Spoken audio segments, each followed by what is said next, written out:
Welcome to day 6 of Project Pack number 7. My name is Rick. Hi, I'm Maria, and Rick's got some really cool things to show you.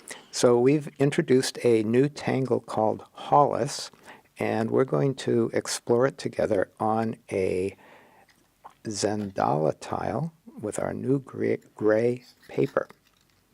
And so I always just appreciate that tile, and we're going to get started with Hollis. And this is a familiar shape, just a nice curve, but then you just come back and aura it on the way back down. And that's everything we do is going to be built with that.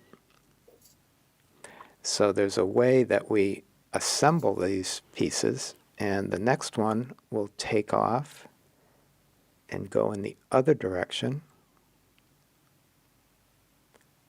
and then loop back around, aura-ing. And when we get back to that first one, we're just going to aura all the way back down. So we can now get an idea of how this is going to build. And you can pick any one, and whichever way the first one went, this one's going to go the other direction. And it loops back around. And if you go on the newsletter, you can see the step out and some of the inspirations for it. We had gone to do some workshops in Taiwan and in Korea, and we wanted to get a tangle that was inspired by something that was from that area. And you can see in the newsletter some of the images that were the inspiration for this tangle. It reminds me of white vine. If anybody, calligraphers are familiar with that type of thing, it's a great basis for doing a lot of other things. And you'll see that in a lot of marginalia in the early books. So we had seen this at first on some pottery in a museum of Chinese pottery, and it's like, oh, this would be a great tangle. How would you do it to use it as an inspiration as opposed to like, oh, just trying to redraw it? So this is what we came up with.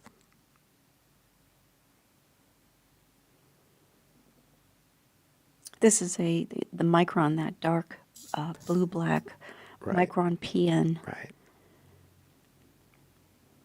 So this is all about the aura as it follows back around, and you can see it's setting up some really neat meetings for some shading there. So where that first one was done, I can just build off of that. You mean the bottom? Yeah, the bottom one. And just close up those open ends. But always doing that takeoffing and landing. And you can see these can be small or they can be large, and you can just really adapt to wherever you want to take it. And if you meet another one, you just go behind in a hollow bar fashion. So now it's like, where shall we go?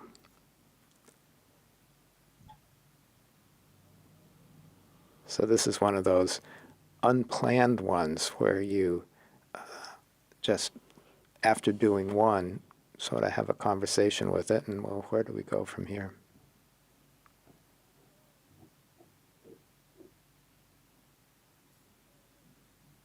Reminds me a bit of Mendy tattoos as well. As like the first strokes that go down. What was neat is when we got to both Taiwan and Korea, we went to some museums and we saw these patterns in the architecture and in the a lot of the the stone temples carvings and and the temples, and it was like, it was very fun. a lot of patterns. A lot of beautiful patterns. So one of the things that when we were teaching this, in the like where the forks in those branches come together, they would often put these lovely little designs, like little blossoms of something. And so Maria came up with some really cool applications of. I think I called them moon pies. Yes. Because they started out looking sort of crescent moony, and then they looked like a piece of pizza. Like a slice of pie, A right? slice of pie. Moon pies. I love that. And so I'm just going around and putting in an orb in where those different ones fork, and then we'll do an aura. I'm using the Micron 01 blue here for this. So I put in a whole bunch of orbs, and now I'm going around and aura-ing those orbs.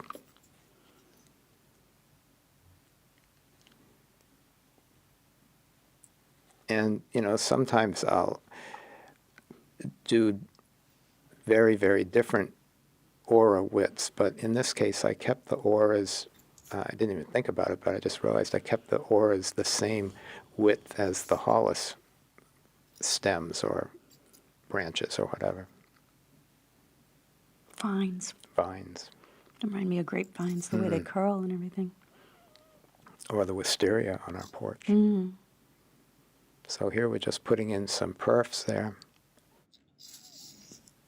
So this is a very round tangle. I guess. So unlike you. I know. I don't think there's a straight line No, to there be seen. isn't. And then just a really tight aura here.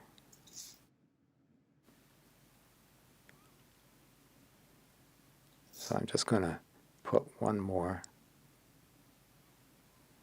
And then I'm going to duplicate that all the way around on all the places that I put those orbs in where they separate.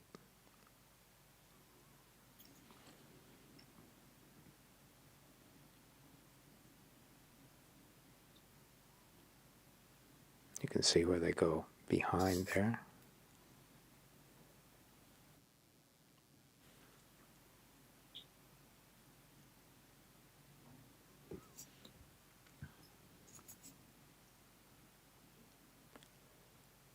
Very pretty, almost lacy. Right? I decided to take that blue chalk, and I'm just going to lightly go over all of the vining there and get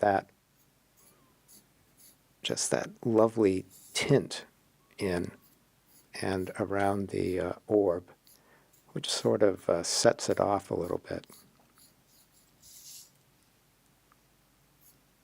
Lifts it up.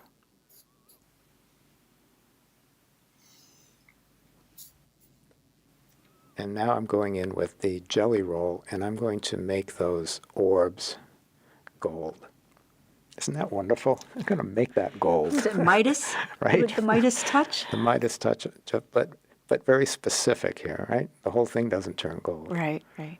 But you're just touching those Yeah, orbs. just Yeah. Midas, in a Midas-y sort of in way. a Midas-y sort of way.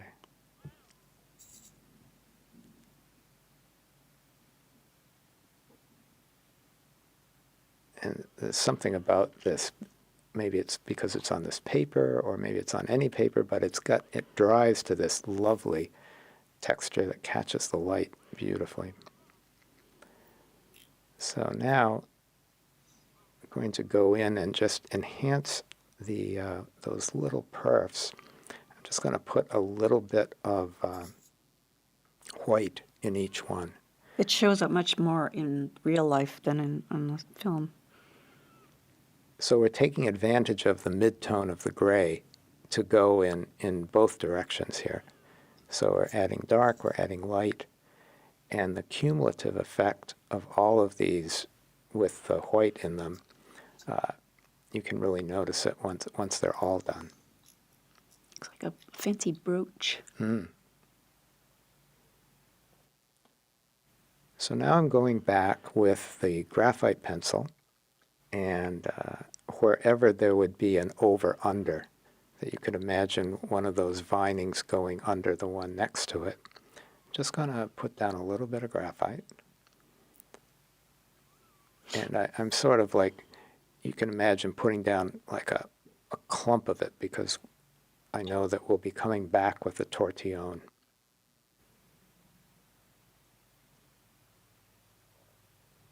So wherever there was an over or an under. And I'm also going to put graphite on either side of the Moon pies. moon pies, because they are, coming out from under, let's say, these vinings.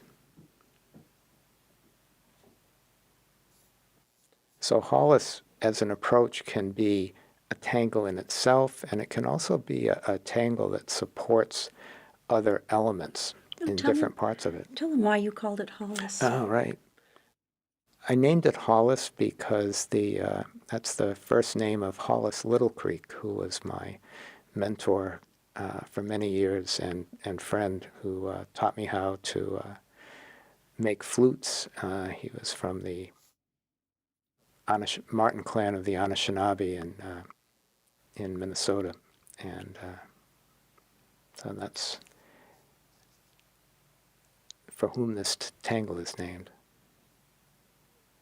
No reason other than to honor him, Yeah, right? yeah. Sometimes you just name things. So I'm just going back for, probably no one but me might notice this, but just to add some little bit of character instead of, like Maria said, just one color out of the tube. So just a little bit of color. And I'm putting a highlight on, see what I'm doing there? A little half moon in the middle, in the moon pie. And the moon pie. Right? So it's a contrast to lift up the center, just as we use the shading to drop down the background, the sides. Simply beautiful. So I'm going to find a place for my chop in there. I'll just nestle it in there.